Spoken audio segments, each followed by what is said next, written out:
And so the next guest that I have here, who's waiting patiently and who's quite busy, I must thank you ahead of time for taking the time to do this interview today. Lisa Erickson is a chakra-based energy healer, author, and teacher specializing in women's energetics and sexual trauma healing. She has trained in many energy healing modalities and is certified in both mindfulness, meditation, instruction, and trauma sensitivity. Lisa is a member of the International Association of Meditation Instructors, the American Holistic Health Association, the Energy Medicine Practitioners Association, and the Breath Network, a nonprofit dedicated to supporting holistic healing for sexual trauma survivors. She is also the creator of a popular DailyOM course, Awakening Your Feminine Chakras. And I find this particularly interesting because I did my thesis on sexual abuse and the effects, long-term effects on women. And so I'm particularly interested in this topic. Wonderful. So, Lisa, tell me, how did you begin this whole venture of yours? Yeah, well, I started out my career over what's almost 35 years ago now, actually as a technology executive in New York City, a young woman working in New York in technology. And I really started experiencing headaches and stomach aches and a lot of stress-induced issues. And a friend suggested a meditation class, and it turned out to be a chakra meditation class, and that sent my life in a whole nother direction. And eventually I made the transition to energy healing. And within that, I focused on women's energetics. And that switch, I also work with men, by the way, but that switch really happened after I had my first child. And I experienced a lot of shifts in my energy body that triggered me to research the differences in different energy medicine and spiritual traditions between women's and men's energy bodies. And then as I began to work more with sexual trauma survivors, that triggered me to really research the different ways that men and women's energy bodies are impacted by abuse and assault. And so I work both in terms of women's life transits and sexual abuse. And I have a book called Chakra Empowerment for Women, which I think is what you originally were contacted about. Yes, I'm showing it right here. I don't know if people can see it on the screen. No, it doesn't come through. But if you have a copy of it, certainly you can show it to them. Yeah. Very, very interesting. Yeah. And so you call your work women's energetics. What is this exactly? So women's energetics is really focused on specifically how women's energy bodies differ. As chakra teachings and energy medicine traveled to the West, for the most part, it was focused on a general level, what was the same for men and women. And just like with our physical anatomy, a lot of it is the same, right? We all have a heart and a lungs, and they do the same thing. But then we have this percentage of our physical body and this percentage of our energy body that is different. So in this book, I was really trying to lay out for women both those differences, how that changes during menstruation and pregnancy and menopause, and how they might want to work with their energy body slightly differently than men. And then also to cover sexual abuse and assault from the feminine perspective, the particular emotional wounds that impact women, and how to work with the chakras for self-healing from sexual abuse and assault. Okay. And you were saying, I think, that for women, it's the navel chakra and the the other chakra there, the sacral chakra. There's those two areas that the focus is on when you do the healing. For men, we're still stuck in the root. I almost feel like we're a bunch of cavemen still. Yeah, I mean, I wouldn't put it quite that way, but yeah, it's really a spectrum, because of course we have individuals who identify differently on the spectrum or somewhere in the middle. So everyone has to find it. But from a binary perspective, masculine, feminine perspective, the feminine energy body is anchored in the sacral chakra in the pelvis, and the male energy body is anchored in the root chakra. And so the root chakra is linked to physicality, and the second chakra is linked to more fluidity. So men tend to need to focus more from an energetic perspective, a personal transformation perspective, on fluidity, on energetic fluidity. And for women, there tends to need to be more focus because the sacral chakra is a very yin chakra. It's very receptive and fluid. Women often need to focus more on boundaries. And there's a lot more complexity to it, but that is the basic difference in terms of that anchoring in the root and the sacral chakra. Okay, so you would say, though, hopefully, that there are variations depending on individuals. Like if you are to embrace the idea of the evolution of the spirit, some men may be a little bit higher up on that chakra ladder. No? Yeah, well, and I wouldn't even say, when I say men are anchored in the root and women in the sacral, I'm not saying women are further ahead, actually. That the spiritual evolution, we all go through this process of opening all of our chakras, but there's different levels to chakra work. So what I'm really talking about is at this level that links into the physical body, really from an energy medicine perspective, and how our energy body works with our physical body, there's these differences that you can work with. Then at the level where it links to the spirit, because I really view the energy body as in between, at the level it links to the spirit, we're all dealing with all of the chakras. And at that level, they're ungendered, right? But the chakras are this interface level. They interface to the physical. That's how they tie into energy medicine and personal growth kind of on the psyche level. And then they link into the spiritual level. So of course a man can open up all of his chakras, and so can a woman. But what this difference can help hone in on is what physical and what energetic and psychological issues you may be more prone, you need to work with on your path to spiraling through all of the chakras as part of spiritual growth. Okay, and that brings us to the question of, let's say, somebody who is trans or pan or, bisexual. How does your model apply to people like that? Yeah, in my experience, it's really the gender that someone identifies with tends to be how they feel their energy body functions. So someone who identifies as feminine usually does relate to these tools that I've designed for the feminine energy body, but it's very individual. And someone who considers themselves pan or non-gendered may find that they relate to both ends of the spectrum, and that's perfectly fine. So it isn't meant to be a rigid spectrum. It's just meant to open up the tools, and it either resonates or it doesn't, in a way, right? For most women, they recognize immediately this difference in how boundaries function for them, and also how their energy shifts with their different reproductive cycles. For most, that resonates right away. So then it's just a tool for them to use in that context.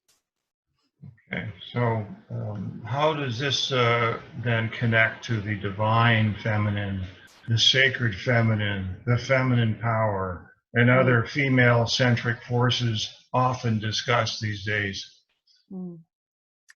Well, I don't know what you believe, but I really believe right now we're in a reawakening of the divine feminine. And that's not just about women, that we are in a rebalancing phase where we're really trying to open up that yin energy within both men and women. And we sort of had this phase in history where we've emphasized women gaining access to social and structural and political power because they'd been denied that, right? But in the process of doing that, we sort of opened the doorway for more women to enter masculine realms of power. And we made that okay. And there's still a lot of issues there, but we didn't make it equally okay for men to own their feminine side. And now what we're really doing is we're going through a healing process where both men and women can really access these energies that we had sort of labeled as feminine, the energies of the divine feminine, the sacred feminine, nurturing and connection to nature, the fluidity, the emotional fluidity, all of these kinds of things. And we all need to value those as much as we have valued masculine forms of power. in order for us to come into balance on a spiritual and social level. And would you say that the coronavirus pandemic that we're now experiencing is actually giving us an opportunity to express more of these characteristics of the caring, the respecting of other people in the world, because we're all part of this. This is not just in one country. We're talking about a global pandemic. I hope so. Certainly we have many stories like that, right? I do think we're at a choice point. Our interdependence is being shown to us, right? Like a lot of these memes going around saying, oh, okay, a virus can spread around the world. Well, so can kindness, right? Like these kinds of memes. We're really being shown our interdependence. So I do feel it's a choice point for humanity. And I hope that what arises from it is the continuation of this healing. Yeah, I hope so too. We can only pray. Yeah. I have another question for you. You say that women go through energetic shifts concurrent with the physical shifts tied to menstruation, pregnancy, and menopause. You mentioned your own pregnancy and how that actually spawned your interest even more in this area. What would you say are these shifts? Well, it's interesting because the sacral chakra, the second chakra, for both men and women, it's linked to primordial creation, right? It's linked to our sexual function. So it is linked to the creation of life, but it's even apart from whether we physically create another life. It's linked to this energy of primordial creation. And what happens during a pregnancy is a woman, it becomes more and more open because it is the spiritual doorway for a new life. And so a woman can really experience, especially in the later stages of pregnancy, this as a spiritual doorway. And then once the baby is born, though, it sort of closes up and there can be a little bit of a crash energetically along with the hormonal crash. And there is this real integration that needs to occur and a balancing of that mother-child line. So a mother needs to learn really on an energetic level how to balance her own needs, her own energy with that of her child, and also how to bring the energy back up in her energy body, because it tends to just pool in the sacral chakra, and a woman can feel as if she can't get, she can't get any energy sort of in her upper chakra functions anymore. So from an energetic perspective, there are tools that a woman can use, different guided chakra images and things like that, that can help her smooth this transition, and that can really lower the risk of postpartum depression and things like that. Okay, and so how would you say then women's energy body changes during perimenopause and menopause? How do these changes work how would you work with those to smooth and empower the transition? Well, it's fascinating because really in our culture for both men and women, I think our relationship to aging needs to transform. We really have this idea of aging as kind of the decline of the body, right? And from an energetic perspective and an energy and spiritual teachings, as we age, we have an opportunity to get even more in touch with our energy body and even more in touch with our spirit and actually grow in our power on that level as we loosen our identification with ourselves as just a physical being. And perimenopause and menopause is really that opportunity. A woman's body has been in this physical cycle for 30 years, and now that is ending. And as it does so, there are these surges of kundalini during perimenopause that move through her chakra system. And it's a profound opportunity really to rebirth yourself and disengage in a way from defining yourself solely as a physical being and connect into your energetic and spiritual self. And men also go through this for sure. But in women, it's much more pronounced because of this physical menopausal process that occurs, that also occurs on the energy body level. Okay, so you said when we spoke before today's interview that you might be able to do a demonstration during the session. I know that you have a busy schedule, but we might be able to put 15 minutes aside later on for you to do that. Would you be able to do that? Yeah, or really what I'd like to do is guide people through a couple of techniques that they can use on their own. So anyone Okay, listening, and super. there's two different ones I could do. I could do both or just one. One that is sort of an energetic immune support tool, since we are in the middle of this uh, health crisis. And then the other is from my book, Sacral Chakra Empowerment for Women, one of the sacral lotus meditations that I do also teach to men, that really is about connecting to feminine energy. Okay, so everyone hang in there. We're going to do that later on, let's say around 3 o'clock. Sorry, not 3 o'clock, but 4 o'clock Eastern, and that will be what, 1 o'clock where you are, Lisa, right? You're in the Los Angeles area, right?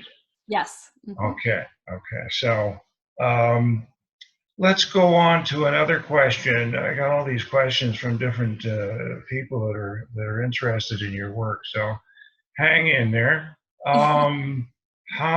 Okay, this is of course, as I said before, I did thesis on this area. Yeah. How do you work energetically with trauma survivors? How does trauma impact our energy body? Yeah, there's a lot of different, just like there is on the psychological level, there's different responses to trauma. I think one of the most pronounced is some level of disassociation from the physical body, especially with sexual abuse and assault survivors, because the body was the site of the trauma. And what I mean by that is some level of not feeling fully present or able to stay with discomfort in the body. Usually, especially with abuse survivors, they may have developed mechanisms to survive the abuse or the assault, of actually kind of going away in some way. And so then that continues, that whenever they are triggered into fear or discomfort, they go away, right? So a lot of what I do is helping people ground in those lower chakras, especially the root and the second chakra, because those chakras really represent our ability to stay present in the moment with whatever's arising. They represent resilience and, mindfulness. We talk about mindfulness a lot, but what mindfulness is that ability to stay present in your body to whatever's arising and deal with the situation. And so a lot of the work has to do with helping people ground in their root chakras and feel safe in their bodies. It's interesting when we don't, so much spirituality nowadays, it's about transcendent states, and people will get very focused on transcending their body. But if you're not also able to ground and be present in your body, those states just become spiritual bypassing. You're just escaping, and they don't translate into your ability to function in your daily life. So to really integrate your spirituality into your life, you need to be able to be present. So I think that's a lot of what I work with trauma survivors. Then the other big issue is often shame, and the ways that impacts both the throat chakra in terms of secrecy and holding things, not being able to express someone's authentic self, feelings of unworthiness and how that impacts relationships, which tends to be stored in the heart chakra. Shame around sexuality or promiscuity, right? Which often is an outcome of sexual abuse, because someone pins their identity. They think their only form of attention they can get is sexual, right? So there's all these different ways it can play out. And I'm a big fan of all different kinds of treatment, counseling. And you mentioned the Breathe Network that I work with. That's an organization of many different kinds of healers and therapists that work with sexual abuse and assault survivors. And so chakra work is really just one way, but I do find a lot of survivors resonate with it as a means of working with some of these patterns. It would appear to be quite non-invasive, which I think is a very important issue for trauma survivors who have been violated.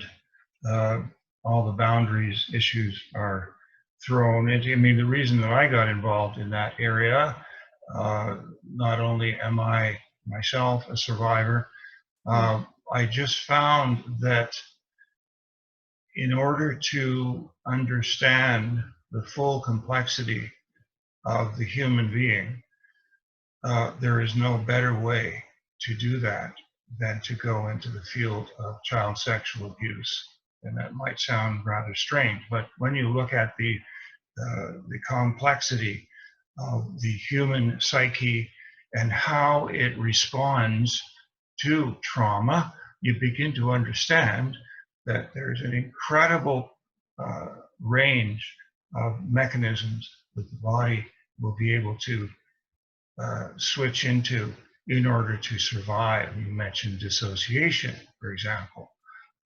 This is one of the ways that people survive. Unfortunately, though, it is not in their best interest. It might have worked at a younger age or whatever age that they were assaulted or many times assaulted, but later on in life, it can be a disadvantage in the sense that it can cause people to not be fully present and therefore be vulnerable to more attack. That's why it's in the literature that women who've been victims of sexual abuse are often re-victimized over and over and over again in relationships later in life.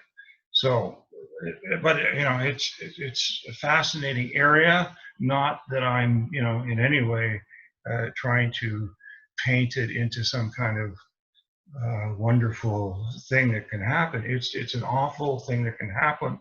However, there are some fascinating effects that it can have. For example, I don't want to talk too much here, but a person this who's is been very abused yeah. at a younger age often will focus not only on dissociating, I mean, it happens naturally, but they'll go into a huge concentration in an area such as academia. And you have people that are almost like incredible in terms of academia because they've been able to dissociate or disconnect from the physical because of the abuse, and they have focused and accentuated their intellect and done extremely well in academia. But in the end, it's better for all purposes, for all intents and purposes, to be able to integrate yourself intellectually with your physical, the spirit, psychologically, and become more well-rounded and balanced and grounded. And mindfulness is one way, and I'm sure your method. How, in particular, let's go to this question here, another great question. How does sexual trauma in particular impact our energy body? Yeah. Well, so there tends to be this disconnection from those lower chakras, and each of the chakras is linked to certain parts of the body. And so I find that sexual trauma survivors tend to have more women, especially reproductive health issues. I don't have studies to back that up, but that's my anecdotal experience because those lower chakras are linked to those parts of the body. Also, they're linked to the psychological functions of, self-care of the body and being able to be present like we spoke about. So those energy functions are compromised. But the pattern you mentioned is so prevalent. It's so interesting to me. The first chakra is linked to the physical body. The second chakra, the emotions. The third chakra in our navel or belly is actually linked to the mental function. And I find many, many sexual trauma survivors, that is where they chose to live.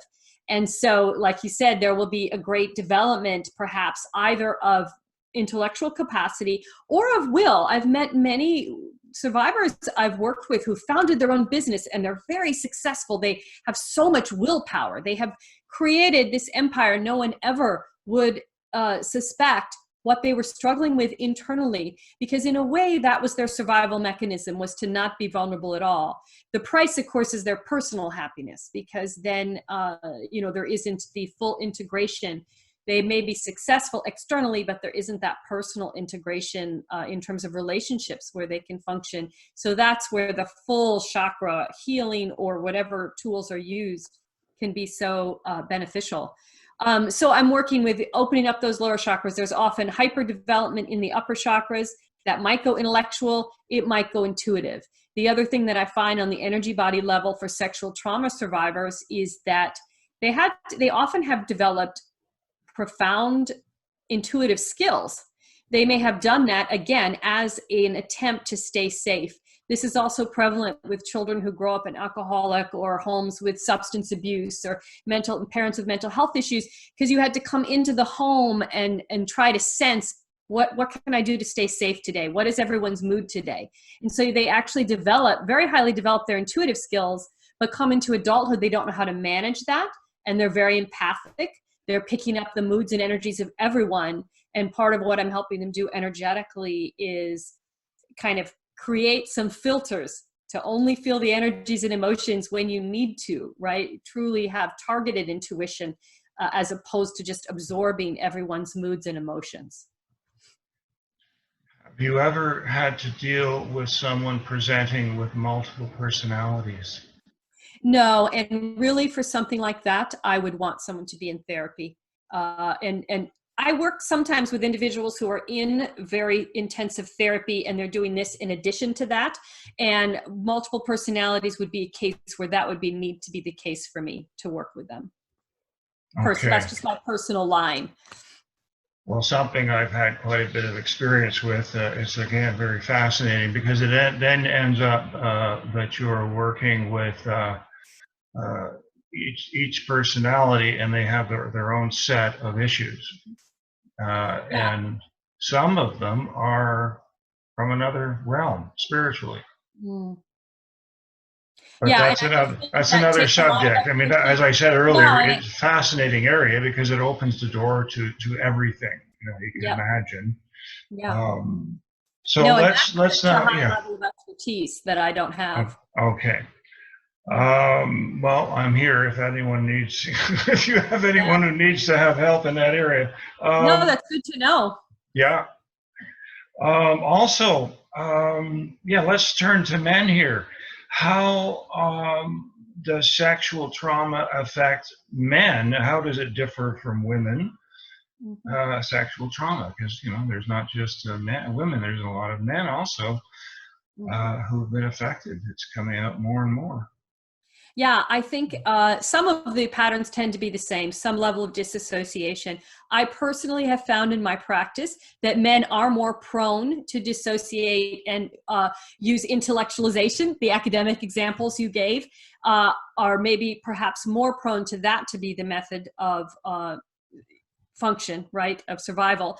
And women, it's sometimes more the empathic, intuitive, and so women need to focus more on boundaries and the men need to focus more on connection to emotions. A lot of the men that I have worked with, if you say something like, they'll be describing a situation and say they felt anxious, and I'll say, well, where do you feel that anxiety in their body, in your body? It can be difficult for them to even answer that. Like, what do you mean, where do I feel anxiety in my body, right? And so that somatic awareness, I find, for men is often very disconnected, right? It's like no awareness of perhaps butterflies in the stomach or even anything like that, or even tension, not even aware perhaps that they're very tight, right? So it's really, at first with men, I'm often working with trying to develop a somatic awareness, because then that becomes a doorway into energetic awareness. Women tend to have the somatic awareness, but there's much more swinging. Like they're picking up emotions from around them so often because of the lack of boundaries that they're not sure what emotions are theirs and what emotions are other people's. So that, that's a stereotype, but that tends to be the differences in what I see. Yes, and I would also add that's been my experience as well. There's that difficulty with distinguishing between what's your own and what's someone else's. So you have a tendency for survivors to often get caught up in other people's problems and responsibilities, and they neglect their own issues. And you mentioned boundary, and I think it also has to do with the fact that they have a tendency to have a heightened, like a radar, that is picking up all kinds of information out there, which helps them to determine whether it's safe or not safe. Mm-hmm. That's right.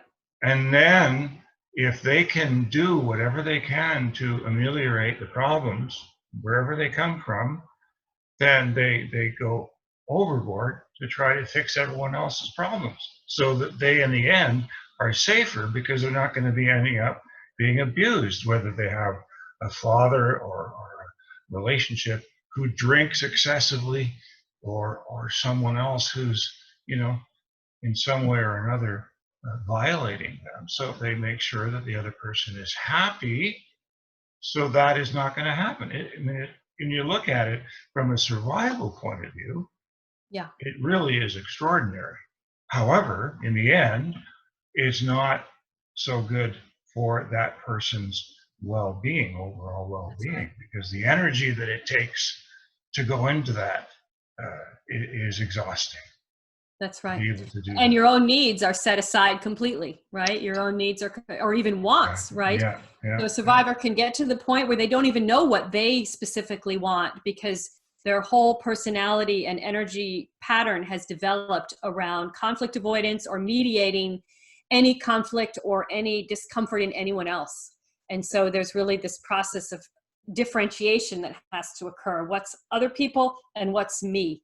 And that's the first step before anything else can happen.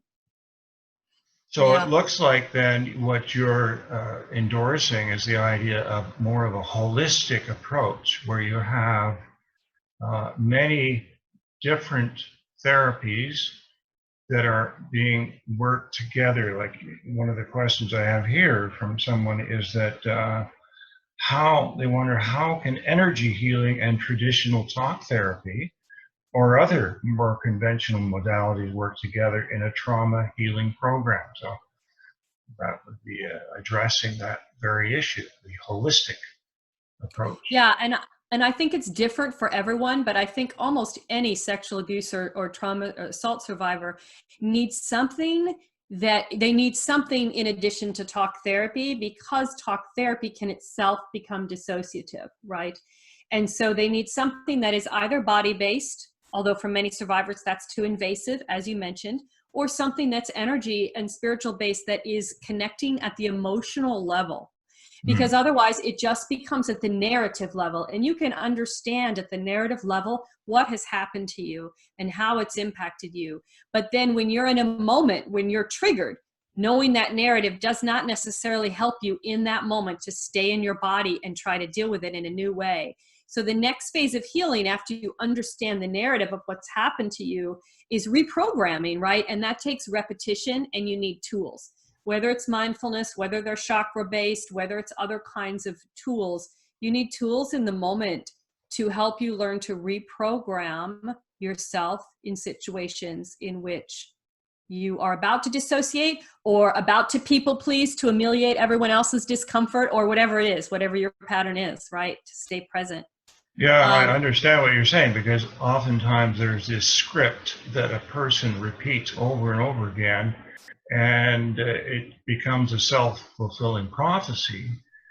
For example, if they say the only thing that I seem to be good for is sex, to offer myself sexually to my partner or other partners, and so the reprogramming would say, no, you were doing that because you were having to survive in the past, and the person who was asking you or demanding or in some way creating this pattern was not well at all.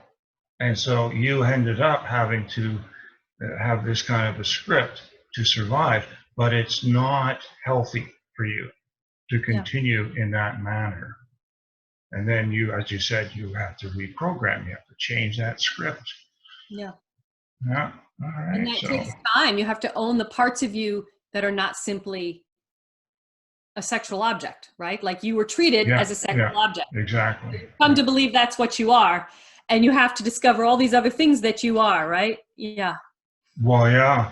And what I'm happy to see in the last few years is that the Me Too movement brought awareness in society and brought the people who were responsible for abuse in all these different institutions, Hollywood, companies, corporations, and brought them to a place where they had to expose what they were doing and knowing that this is in fact happening in society. I mean, the awareness has been known of sexual abuse in our society for when it first came out, and maybe, well, we can go back historically to Freud. I mean, the whole thing behind Freud's sexual libido and the Oedipus complex was actually because he was not able to present the facts that he was uncovering, and that is the women who were coming to him were telling them that they'd been sexually abused. Okay, this was fact. But because in that Victorian era it would not be well received, he made up this whole, Oedipus complex theory. Okay, so and then the history of this, it followed under psychiatry for many, many years. They had this belief that it was just a fantasy, right? Yep.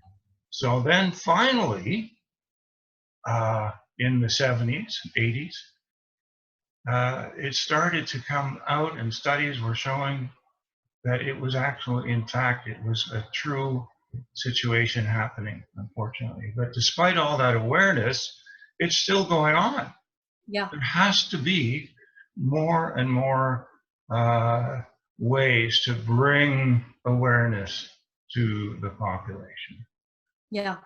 It's interesting. I was on Twitter because it's April. April is Sexual Assault Awareness Month. And so right now on Twitter, there is a new thread of why I didn't report.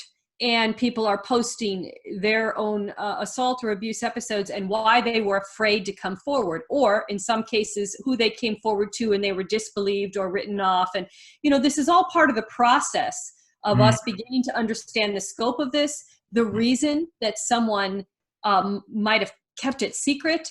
There's so many different layers to this, and people carry this around for decades. I mean, I've worked with women in their 60s, in their 70s, who are coming forth for the first time. They never told anyone because when they were growing up, there was no one to tell. They never thought they'd be believed. Or if they did tell someone, they were told, you just keep quiet.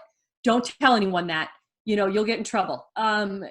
So yeah, it's heartbreaking to read these stories. It's also encouraging because it is part of, I think, a massive sort of uncovering, right? A shadow that's coming up to be healed. And many survivors, they're afraid of breaking up the family, for example. If they come out with what happened, then they lose, they have the possibility that they're going to lose the relationships with whoever they have in their family, who they're close with, and not only the one who was abusing them, but others who will not believe them or will just hold them responsible for destroying the family unit. That's a lot of pressure on people who've been sexually abused to not say anything. That's right.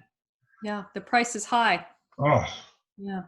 Let's look at what else here. You mentioned spiritual dissociation. This is another good question here. You mentioned spiritual dissociation in the context of energy body trauma reactions. Can you talk more about spiritual dissociation? What exactly does that mean? It's really when someone uses their spiritual practices, which should be a form of growth, right, for all of us, as a means of escaping, right? And because I work with the chakras, I do get a fair number of people who, they go to workshop after workshop after workshop, and this meditation and that meditation. They're deeply spiritual beings. And then they don't feel as if it's changing, it's healing them, right, at a personal level in their lives. They're not able to deal with everyday situations any differently. And often that's a sign that meditation or whatever work they're doing has become a means of escape, as opposed to a means of really working emotionally. And I think that is the link. Again, for me, because I use the chakras as a framework, it's about really getting connected to the lower chakras, not simply thinking of meditation as something that you do in your third eye and your crown or to experience mystic states, but that you're really working with the emotions you feel in your daily life. That if someone says something that is upsetting to you, you can feel that in your body and work with that and self-heal, and that you can stay present in your body when that occurs. And that even in meditation, you may have experiences that feel disembodied or states of light, but then it's about integrating that light back into your body. So that it's integrated with yourself, that you're not continuing to relate to your body as something you need to escape, that your body is your vehicle for spiritual growth in this human plane. Yeah, the term integration, I think, is the key here, because you want to be able to bring all the, because just to go into, for example, somebody who's had multiple personalities, they basically split off at different ages, depending on, what's happened to them, and they can take on the personality of that age. And often they'll take on the personality and the whole emotional range of feelings, and also the thoughts that were associated with that stage in their life. So you've got that split off. Then you got another split over here, and another split, and they all have different fragments of that person's personality. I've had it described to me as being like a shattered mirror, where you have all these pieces, these fragments of a mirror, and the person, when they look at themselves, they don't know who they are. Their identity has been shattered. And so therapy and different treatment modalities, I think, as a major focus, should be to bring all those fragmented pieces back together. And as I'm during that process, a very delicate process of healing and wholeness. And whether you've had real, expressed multi-personalities or not, I suspect that you have had people who've gone to see you who may not have expressed all those different personalities to you, but nevertheless, with your guidance, because it's a non-invasive and safe way of dealing with trauma, they've been able to gently integrate those different fragments back into a whole person. Yeah, I think there's levels, and I've certainly worked with individuals who are bipolar, and in a way they feel the same way, that there's these different expressions. And also soul retrieval. There's this idea, there's certain types of disassociation where it's really like someone puts a part of their soul in a box. And it's like, and it's fragmented. It's like, that's not safe. I can't let that part of myself ever feel a part of me. And it's like we're doing a kind of soul retrieval to reintegrate that back into the person. And then there's ancestral healing, past life. There's all these levels to it. So there's other ways that fragmentation can express that I do work with as well. So I relate very much to what you're saying, for sure. Okay. Yeah. Well, like I said earlier, it's an incredible type of area. The area where if you're not familiar with it, people would be overwhelmed and they think, boy, is that person ever sick? But in fact, what I see is that these people are incredibly gifted and have the ability to overcome incredible trauma at which some people may not survive. But the fact that you've survived, the fact that you've expressed all of these different facets of yourself, show that you have the gift of survival, and incredible. You have a lot to teach. Many go on to teach, be tremendous teachers. I've been taught a lot through this process. I'll tell you that. What else? We got some other questions here, and then I thought maybe you could do your demonstration. Okay, is there this is a whole new area. You just touched on it a little bit earlier, but I think a lot of people are fascinated by this topic. Is there a connection between this, what we've been discussing, and what is sometimes called the Kundalini crisis? Mhm. How does Kundalini fit within the context of both women's energetics and trauma healing? Yeah, this is a big topic. Yeah, I mean, Kundalini, just for anyone listening that's not familiar with that term, there's different energies that move through the chakras. Kundalini is the energy that is linked to personal transformation and growth. And there are meditation practices that are designed to consciously and in a controlled way activate the Kundalini and bring it up through the chakras for that purpose. But Kundalini can also rise spontaneously. Surges of Kundalini happen during menopause and during different transits of our life spontaneously. They can also happen spontaneously when someone has a big life event, including a trauma. So someone can experience these Kundalini surges, and it creates an instability, an emotional instability, and an energetic instability. And part of the process on an energy level can be trying to help someone to ground that. It's really like an electrical socket that's ungrounded. It can blow the wattage because the socket is not grounded.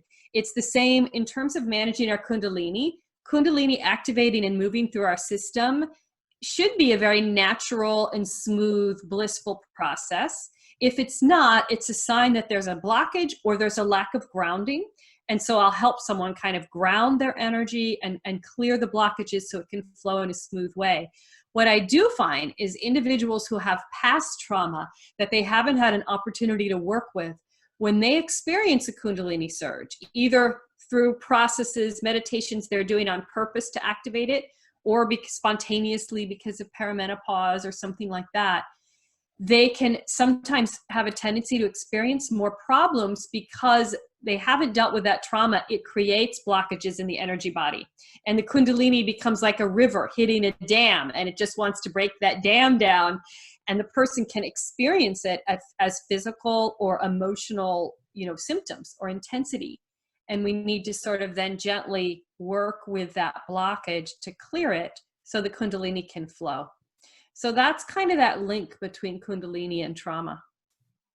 Okay, and for women using energy-based practices for spiritual growth, particularly those involving cultivating Kundalini, or for those experiencing spontaneous Kundalini surges, what do you recommend?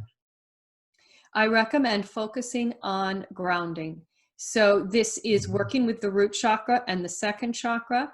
It's also working with the activities that strengthen our relationship to those chakras, which is mind, body, exercise modalities, and time in nature, because time in nature also activates our root chakra. So these are the kinds of things. And of course, if it's too intense, work with an energy worker or energy healer or someone adept in energy that can help you stabilize your energy.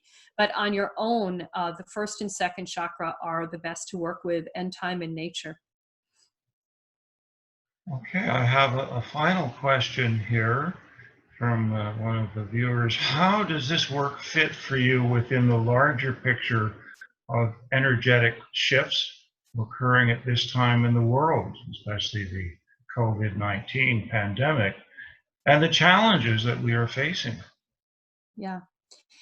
To a large extent, it links to me to this larger shift I was talking about the balancing of yin and yang, the masculine and feminine, within each individual, and then on a cultural level. That we've been so out of balance, we haven't allowed men to own certain traits, and we haven't allowed women to own certain traits, so we're sort of divided, where none of us are whole. And now what we need is to allow everyone to own everything, their yin and their yang, all of their traits. And that's a healing and a shift that's happening on each of us individually. When we heal, that's what we're doing. And then on this larger cultural level, we need to allow that, right? I have 3 teenagers. 2 of them are boy-girl twins. They're 13. I'm shocked, even in this day and age, at how much boys are still really urged to repress their emotions, and girls are still really urged to people please, right? Like, you would think that's gone away. It is still so prevalent, right? And so we need to break down this cultural conditioning And then on a larger level, on a spiritual level, when we all come to connect with the divine feminine and divine masculine, it shifts our relationship to nature, to the earth, to each other. We stop objectifying each other.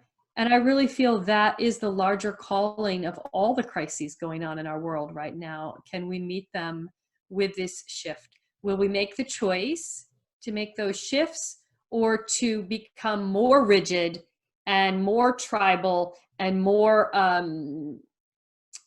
putting each other in opposition, right? So it's really about unity and wholeness versus opposing. Okay.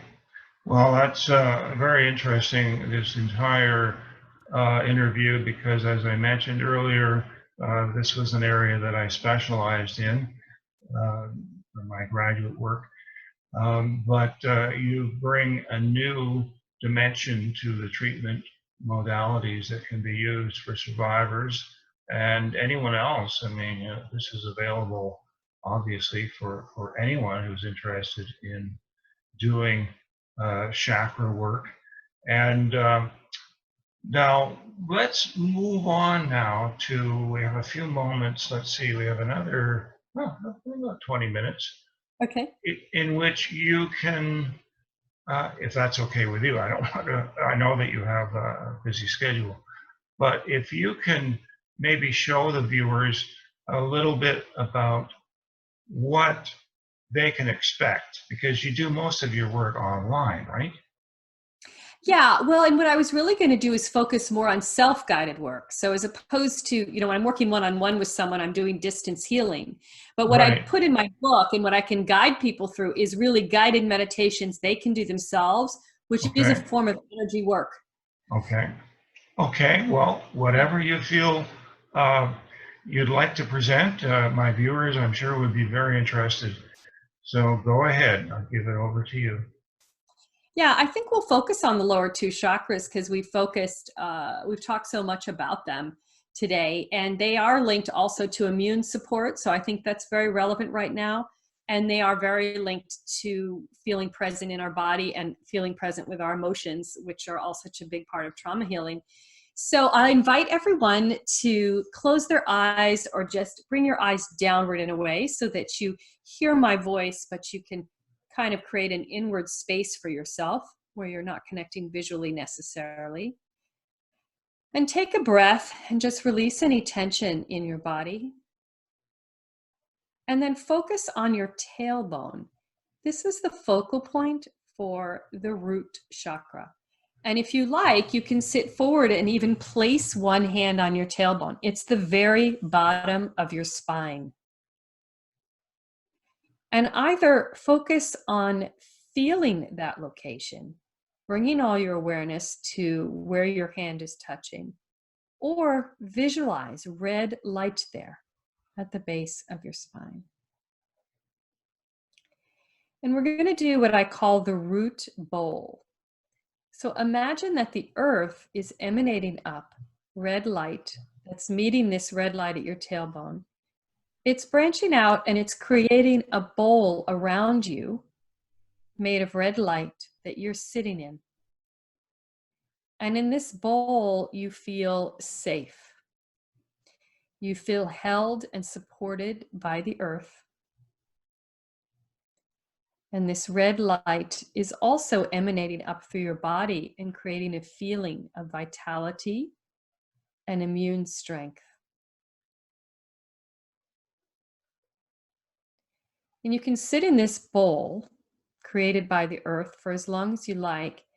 And if you like to do affirmations, because some people connect more visually, some more emotionally, affirmations are an emotional way to connect to the energy of this chakra.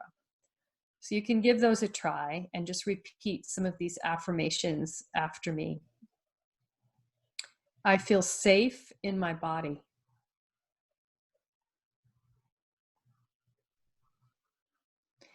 I trust my body.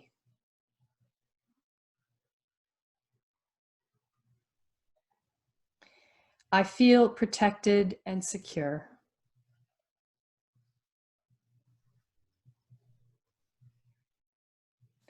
I am present in this moment.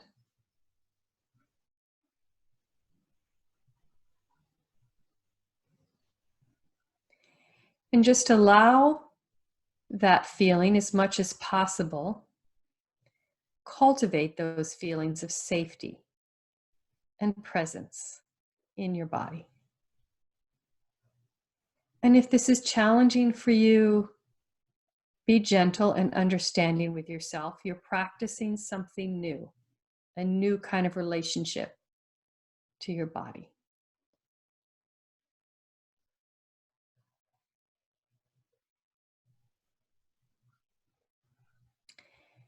Then gently let that go.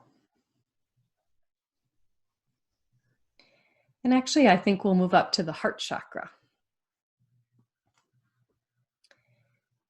And if you like, you can take your hands and put them one on top of the other, right over the center of your chest. Or you can hold your hands in prayer hands and touch your thumbs to the center of your chest. Either way, here, take a moment to think of someone or something that you love in a very easy way, like a pet or a child, someone you feel an easy, gentle affection for.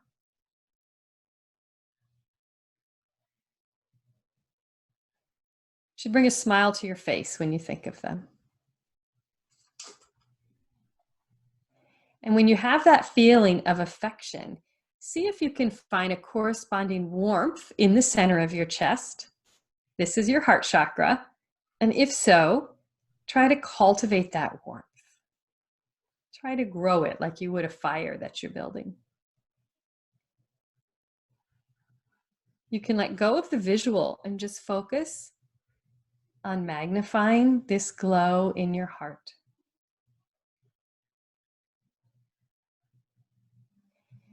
If you don't feel a warmth, visualize warm light here in your heart chakra.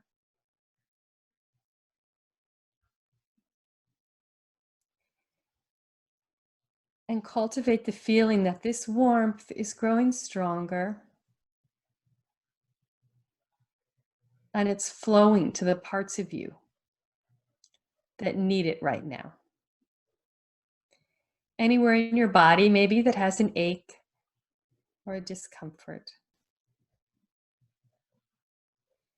Any part of your psyche that's feeling hurt or anxious, this heart light is just flowing to that part of you and extending soothing, nurturing, and comfort.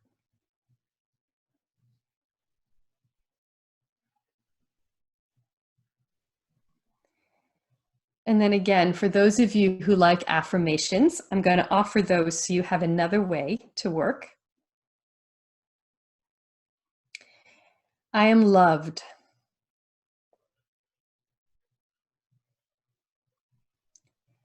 I am loving.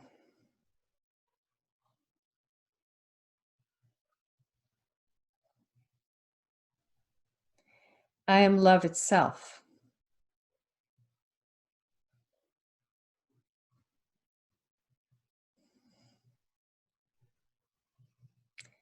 I am at peace.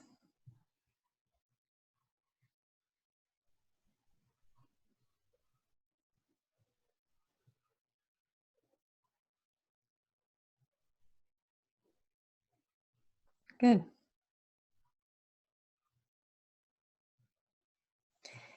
Well, thank you. Those are just two brief little examples of activating your root chakra and your heart chakra. There's a million variations, but hopefully that wasn't too rushed. I was just trying to give everyone an example of you can really connect with the chakras either physically, visually, or emotionally. So physically is you touch the part of your body and you use that as a way to focus. Visually is visualizing light there. And then emotionally is the affirmations and trying to feel those as you say them. And for each person, their doorway in is going to be slightly different. And once you've found your doorway, you can stay there as long as you want, right? Here, I didn't want to just sit in silence forever, but you could stay in any of those places once you feel like you've activated it for as long as you want. And it has a self-healing capacity as you do that. Well, I found it very calming. You have a very good way of presenting. You're not hurrying people along. You're giving people the space they need to process and integrate the words and what they mean and how that connects with the different centers of your body. And I like the way that you gave different ways to deal with how you want to place your hands, especially over your chest, or you can put like a prayer, which I chose. And yeah, that's good. It's very, very nice. Yeah. Great.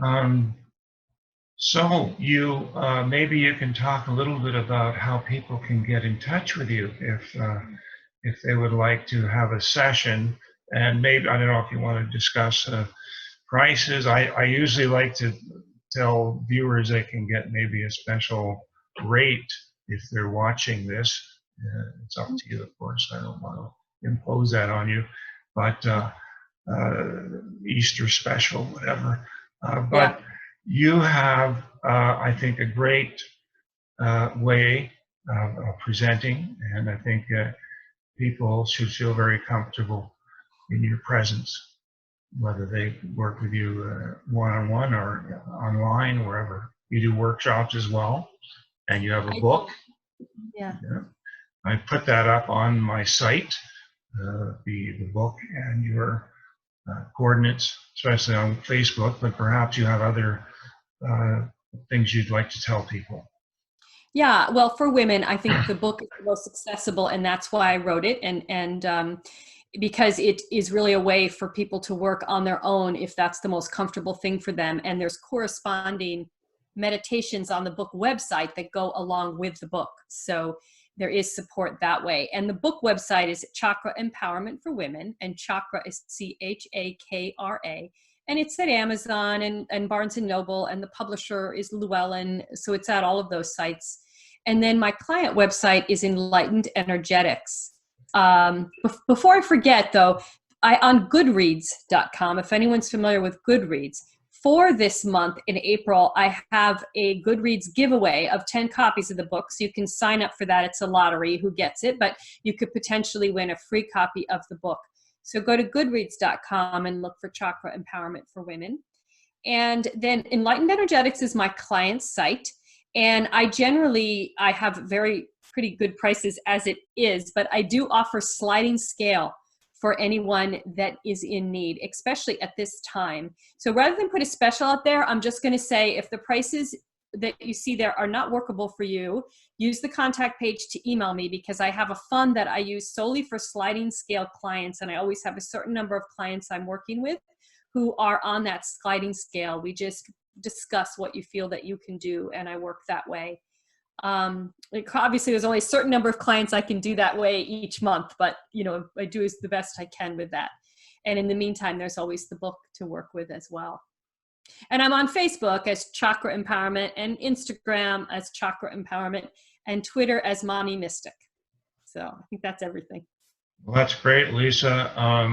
It's very generous of you to offer a sliding scale and to make available your services for anyone who may need them. And I want to thank you for being available for this interview. And I hope that things continue to go well and evolve in your practice. And anyone who's watching this, I think you would do well in her hands to provide services that will help you to have a much more balanced life. It's all about balance, right? Yeah. Well, and thank you for having me and for doing this show and for making, helping highlight all of these different resources for people. That's really a service unto itself. So thank you. You're welcome. Take care now. Bye-bye. Thank you. Bye.